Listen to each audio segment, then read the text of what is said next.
اور اس کو ایویلویٹ کر رہے ہیں، اور لائکلی ابھی عراقچی صاحب ماسکو میں ہے اور ماسکو سے وہ واپس تہران جائیں گے، اس کے بعد ہو سکتا ہے by end of this week یہاں پاکستان میں کوئی ایکٹیویٹی ہو.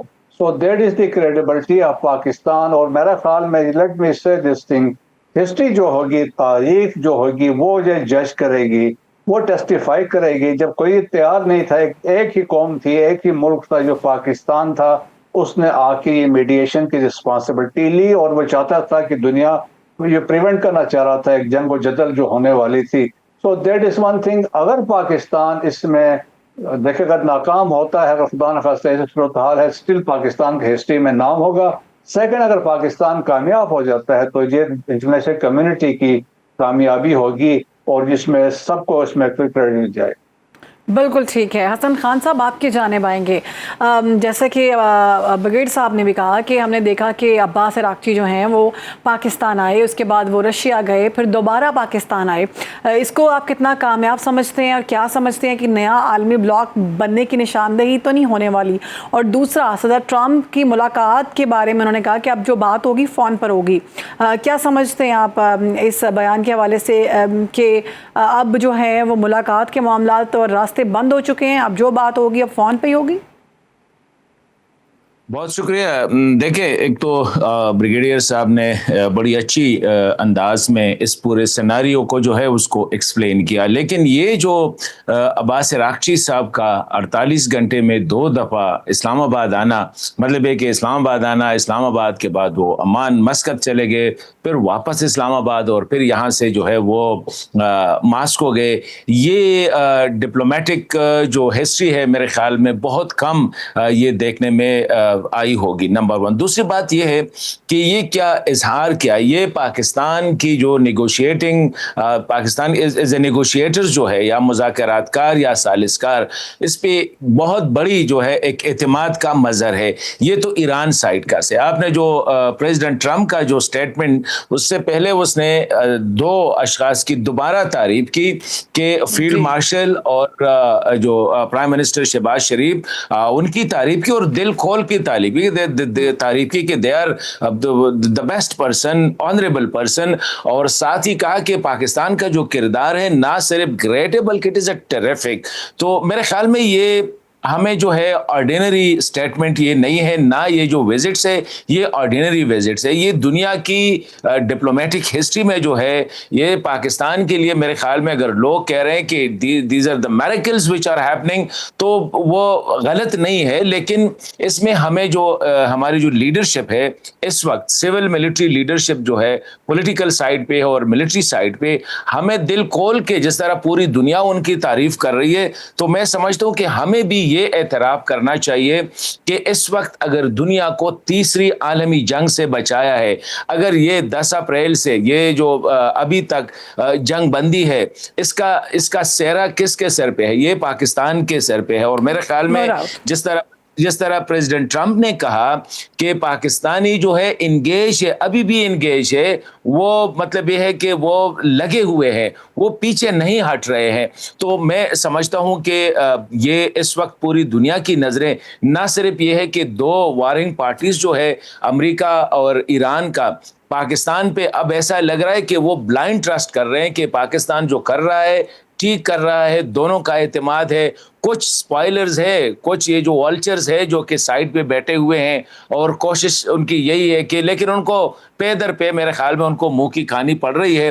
تو یہ اس وقت دنیا کو بھی یہ احساس ہے کہ اس وقت اگر ایران پہ مزید حملے نہیں ہو رہے، اس وقت اگر گلف کنٹریز پہ حملے نہیں ہو رہے، تو یہ جو سارا جو کریڈٹ ہے it goes to Pakistan. Number 1. دوسرا یہ ہے کہ دنیا کو میرے خیال میں جنگ میں جو سب سے بڑی کامیابی ہوتی ہے، بریگیڈیئر صاحب اچھے سمجھتے ہیں کیونکہ از اے ملٹری مین، اس میں یہ پاز لینا جو ہوتا ہے یہ بڑا امپورٹنٹ ہوتا ہے کہ آپ ایک ٹائم کے لیے جو ہے جنگ کو روکے. وہ جتنا کم ٹائم ہو پھر بھی اچھا ہوتا ہے، کیونکہ جب جنگ روک جاتا ہے تو باتوں کے لیے اسپیس کریٹ ہو جاتے.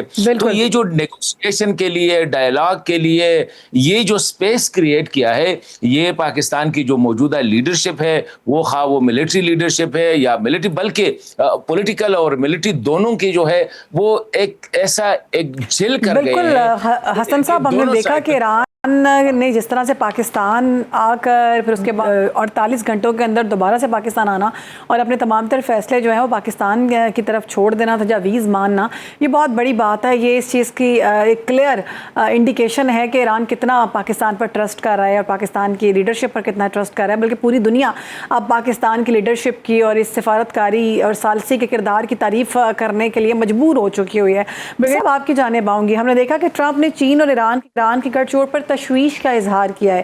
کیا بیجنگ اس امن عمل میں پاکستان کے ساتھ پس پردہ کوئی کردار ادا کر رہا ہے؟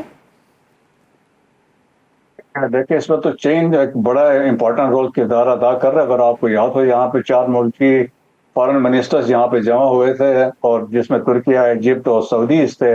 اس کے بعد ڈار صاحب یہاں سے بیجنگ گئے تھے، اور بیجنگ میں جا کے 5 پوائنٹس کا ایک وہاں پہ ایک جوائنٹ کمیونیکے ایشو ہوا تھا. وہ بیسکلی وہی پوائنٹ سے جو یہاں اسلام آباد میں ہوئے تھے ان کو انڈورس کر. دی موسٹ امپورٹنٹ جو وہاں پہ چائنیز کی طرف سے آیا، تو انہوں نے ایک بڑی امپورٹنٹ بات کی تھی، that was the peaceful coexistence کی بات کی تھی. اور انہوں نے کہا تھا sovereignty of all countries must be honoured. تو انہوں نے جیسے کنٹریز کو اس میں شامل کیا تھا. تو ایک بڑی امپورٹنٹ ڈیولپمنٹ تھی. اور سیکنڈ، چائنیز نے یہ بھی کہا کہ اسٹریٹ آف ہارمز کو اوپن رہنا چاہیے. تو دیکھیں کہ جو چائنا ہے، چائنا کے ایران کے ساتھ بڑے اسٹریٹجک تعلقات ہیں، اور ان کا جو $400 بلین انہوں نے انویسٹ کرنا ہے BRI کے حساب سے چائنا کے اندر ایران میں. اور China is getting 80% of Iranian oil جو اس کے یہاں سے. تو اسٹیکس ان کے بہت آئے. پھر امپورٹنٹ دیکھیں کہ اب دنیا میں it is a multi polar world. ابھی امریکہ کوئی وہ نہیں ہے، لیکن امریکہ جو ہے ڈکلائن کر رہا ہے ایز اے امپائر، جو آپ سمجھ لیں ایز اے پاور. تو 3 بڑی طاقتیں ہیں، رشیا ہے، چائنا، پھر امریکہ شامل ہے. اس کے نیچے مڈل پاورز آ گئی ہیں انکلوڈنگ پاکستان. تو چائنا کی اپنی بڑی ریلیونس. آپ دیکھیں جب انہوں نے بلاکیڈ لگائے تھے، چائنیز ٹینکر سٹل بھی گزر وہاں سے گئے تھے، کسی کی ضرورت نہیں ہوئی اس کو روکنے کے. They understand the consequences. تو وہ پھر بس دیکھیں نا کہ ٹرمپ نے بھی جانا ہے 14 مئی کو وہاں چائنا جانا چاہتا ہے، تو وہ ایسے سچویشن کبھی کریٹ نہیں کرنا چاہے گا. ڈسپائٹ دی فیکٹ ان کا ایک ٹینکر جو گیا تھا، پکڑا گیا، تو انہوں نے کہا کہ اس کے اندر سے کوئی تحفے جا رہے تھے. اینڈ بیسیکلی بعد میں رپورٹ ہوا کہ کیمیکلز تھے، وہ بیلسٹک میزائل کے ڈیولپمنٹ کے لیے چائنا نے اس کو ریجیکٹ کر دیا تھا.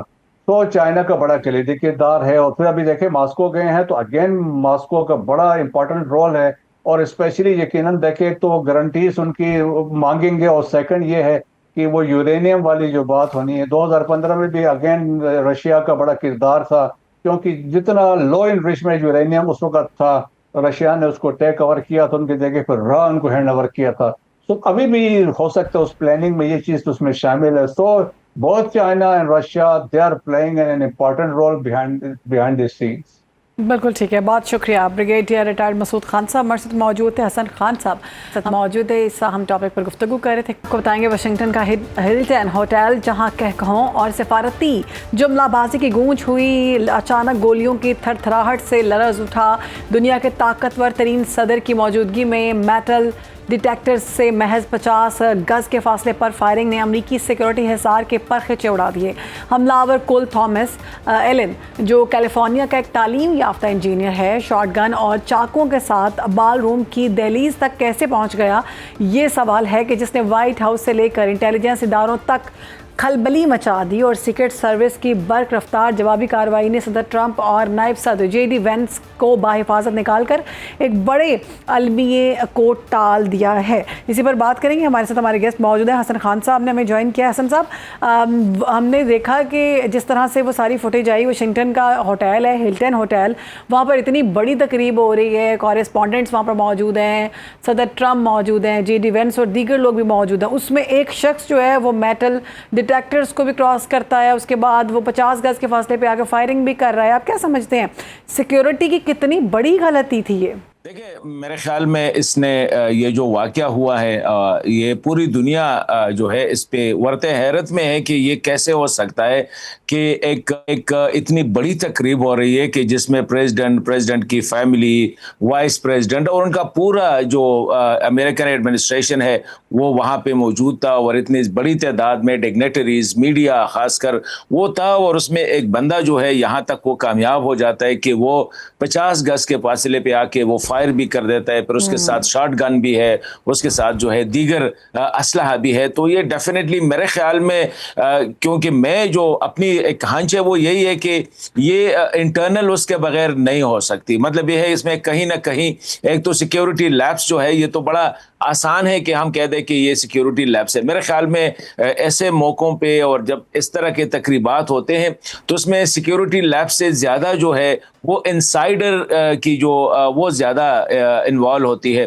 ابھی پریزیڈنٹ ٹرمپ اگر آپ دیکھیں تو جس طرح وہ, کیونکہ ایک لابی ہے اسرائیلی لابی, بلکہ میں اس کو جیوش لابی یا زائنسٹ لابی جو ہے امریکہ میں, جس طرح پریزیڈنٹ ٹرمپ اب کوشش کر رہا ہے کہ ایران کے ساتھ جو ہے یہ لڑائی ختم ہو, جس طرح وہ پاکستان کے ذریعے جو ہے انگیج کر رہا ہے, کیونکہ دوسری سائڈ پہ جو زائنسٹ لابی ہے ان کا مدعا تو یہ ہے کہ یہ لڑائی چلتی رہے گی, اور نہ صرف ایران کو بلکہ ایران کے ساتھ ساتھ جو عرب ممالک ہے, جو خلیجی ممالک ہے, ان کو بھی اس میں سخت ان کر دے, تاکہ مسلمانوں کی جو کلیکٹیو فورس ہے, خواہ وہ اکنامیکل ہے, ان کے جو اکنامک مطلب ایک ایسٹس ہے, جس کو اسٹریٹجک اکنامک ایسٹس ہے, وہ بھی تباہ ہو جائے, ایران بھی تباہ ہو جائے, اور ان کے جو اہداف ہے, عزائم ہے گریٹر اسرائیل کا, وہ پورا ہو سکے. تو میں سمجھتا ہوں کہ اس میں مجھے جو ہے ڈیفینیٹلی جو میں ایز این اینالسٹ میں آپ کو کہہ سکتا ہوں کہ میری نظر میں تو یہ ہے کہ یہ جو ہوا ہے اس کو فیسیلیٹیٹ کیا گیا ہے, اور یہ سارا لگ ایسا رہا ہے کہ اس پورے نہ صرف پریزیڈنٹ ٹرمپ کو بلکہ بہت بڑا سیکیورٹی لیپس ہے, اور ہم اس میں دیکھ رہے ہیں کہ اس میں اس شخص کو کہا جا رہا ہے کہ وہ جو پڑھا لکھا انجینئر ہے, لیکن اس کے باوجود اس کو بتایا جا رہا ہے کہ وہ مینٹلی انسٹیبل ہے. تو اس میں کافی ہیں ساری جتنی بھی اسٹیٹمنٹس ہیں اس حوالے سے. ابھی بریک لے رہے ہیں, اس کے بعد حاضر ہوتے ہیں. ویلکم بیک ناظرین. ایران اور امریکہ کے درمیان چھڑی ہوئی جنگ کے حوالے سے ہم آپ کو بتائیں کہ مشرق وسطیٰ کے بارود نے عالمی منڈی میں خام تیل کو $106 کے ریکارڈ سطح پر پہنچا دیا. پاکستان میں مہنگائی کا نیا طوفان کھڑا کر دیا ہے. ایسے میں ہم دیکھتے ہیں کہ اسٹیٹ بینک کی جانب سے شرح سود میں 1% کا تازہ اضافہ کسی بڑے معاشی جھٹکے سے کم نہیں, جس نے سود کی شرح کو 11.5% کی بلند سطح پر پہنچا دیا. اسی پر بات کریں گے. ماہر معیشت ہمیں جوائن کر چکے ہیں منظور ملک صاحب. صاحب بہت شکریہ آپ کے وقت کا. بجلی کے حوالے سے ہم دیکھتے ہیں کہ 54% مہنگی ہوئی ہے, اور اب قرضہ بھی 11.5% پر آ چکا ہے. اب کیا سمجھتے ہیں اس پیداواری لاگت کے ساتھ مارکیٹ میں کیسے مقابلہ کیا جا سکتا ہے؟ اور عالمی منڈی میں تیل جو ہے وہ $106 پر ہے, تو پاکستان کے پاس مانیٹری پالیسی کے علاوہ کون کون سے آپشنز موجود ہیں؟ بہت شکریہ, آپ نے بڑا امپورٹنٹ پوائنٹ کیا. دیکھیں اکانومی ایک پورے سرکل کا نام ہے. اس سرکل میں ایک اینگل جو ہے یا ایک پوائنٹ جو ہے وہ شرح سود ہے, اور ایک انرجی ہے جس میں پیٹرولیم کو ہم کہتے ہیں. اس کے علاوہ بہت سارے فیکٹرز ہیں. اصل میں پاکستان میں انفارچونیٹلی جو ہم نے 1974 کے ایکٹ آف نیشنلائزیشن ہے اس کی جڑیں بہت پھیلا دیں, جس کی وجہ سے آپ ایسی کمپنیاں بناتے چلے گئے جو ہائیلی پروفیٹیبل ہیں. ابھی آپ نے پچھلے دنوں میں دیکھا ہوگا کہ پیٹرولیم منسٹر خود مان رہے تھے کہ ہم نے کیسے کیسے کانٹریکٹ کیے ہوئے ہیں. تو جب وہاں پہ ترسیل کم ہے اور پیسے آپ کو اسی ریٹ سے دینے ہیں, جیسے مثال کے طور پہ میں آسانی کے لیے بتا رہا ہوں کہ گیس کی پائپ لائن جو ہے وہ 24 گھنٹے کے لیے مینٹیننس اس کی اویلیبل ہے یا اس کا سٹاف اویلیبل ہے, اس کی کاسٹ ہے, اس کی لائف ہے, وہ 24 گھنٹے کے اوپر ہے, اور دے رہے ہیں آپ دن میں 6 گھنٹے. تو آپ مجھے بتائیں کہ جو ریسٹ آف 18 گھنٹے ہیں اس کی کاسٹ بھی وہ 6 گھنٹوں کے اوپر ڈال رہے ہیں. دی سملر ون آپ باقی جگہ پہ چلتے چلے جائیں تو پاکستان کو اس وقت اشد ضرورت ہے کہ پاکستان کے جو انٹلیکچوئل لوگ ہیں, جو پاکستان کے پروفیشنل لوگ ہیں, وہ اس پورے اکنامک سرکل کو انڈرسٹینڈ کریں. اور دوسری یہ ہے کہ دنیا میں کوئی اکانومی سمپل اکانومی نہیں ہوتی, اسے ہم کہتے ہیں پولیٹیکل اکانومیز. جو پولیٹیشنس ہیں وہ کیا کام کرتے ہیں, وہ دیکھتے ہیں کہ دنیا میں اس وقت کہاں کہاں لیوریجز ہیں, کیا ہے. میں اس کی ایک مثال دیتا ہوں کہ پاکستان میں دیکھیں ہم نے اپنے لوگوں کو ٹرینڈ کیا یا حالات ایسے ہوئے وہ ملک سے باہر چلے گئے, تو اگر وہ اتنی بڑی ریمنڈنس نہ میں بیچتے ہوں تو پاکستان کا کیا حال ہوگا. ایکسپورٹر کو ہم سارے بینیفٹ دینے کو تیار ہوتے ہیں اور پھر اس کے بعد غلط کانٹریکٹ بھی سائن کرتے ہیں. آئی پی ویز میں دیکھ لیں یا کسی جگہ پہ, تو چیزیں یہ ہیں کہ تیل دنیا میں سستا مل سکتا ہے, ہمارے پاس لینڈ روٹس ہیں, ہم نے کیوں تیل کو صرف سمندر کے راستے لے کے آنا ہے. تو ہمیں چاہیے کہ ہماری بارگیننگ کیپیسٹی جو دنیا کے ساتھ ہم کر رہے ہیں, جو ہمارے فیلڈ مارشل صاحب رات دن ایفرٹ کر رہے ہیں, جو وزیر اعظم صاحب کر رہے ہیں,